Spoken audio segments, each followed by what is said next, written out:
Joe LaPlume, Corporate Senior Vice President, Corporate Development at Charles River. Nice to see you at the Deal Economy event this year. See you, Rhonda. Thank you for having me. And of course, we were talking M&A activity, and at Charles River, you've actually been able to grow successfully in the last couple of years when you're selling into what essentially is a flat biopharma research R&D market. So how are you doing that? So if you think about it, while the R&D is flat or growing low single digits, what we do is we offer essential products and services to pharma. We're an outsourced company that helps them. So as they restructure their R&D, and you see the M&A occurring in pharma, and they restructure their R&D, they need to work with companies like ours to get the tools and services to make new drugs.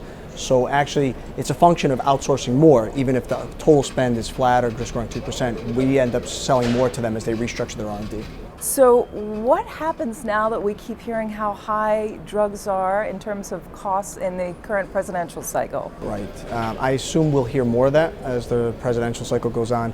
So for us at Charles River, it doesn't necessarily have a negative impact on us. To be clear, anytime a presidential candidate talks about high drug prices in the United States, it will affect all of the healthcare or the biotech markets for sure. However, for Charles River, we help companies early in the process, making new drugs, selling them products and services. So what we're selling in the drug process is 5-10 years before a drug comes online and is approved. So for us, we're part of the solution. We're an outsourced company. We're doing it cheaper than what the drug companies can do. That's what we do. So we're part of that solution of making the drugs cheaper. Have there been new technologies or developments in drug discovery and development that you've been able to utilize in a growth strategy?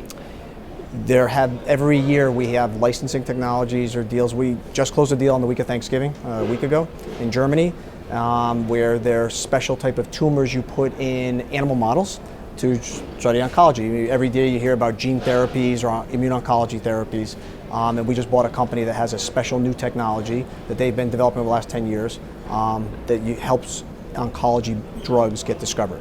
And we're now one of the major players in that area, and we just closed that about a week ago. Given that the biopharma R&D largely occurs here in the US and in Europe, are you growing in some of the developed markets in Asia or even Latin America? So yes to the former, less so to Latin America, but we're always looking for opportunities there because the R&D is occurring, you're absolutely right, the R&D is occurring in Europe and North America, but it's also in Japan and China. So we're growing internationally, picking parts of our overall portfolio and which countries to enter. So I think you'll see Charles River more active in emerging companies, including Latin America, over the next few years. Joe LaPlume of Charles River, great talking with you. Thanks so much. Thank you so much.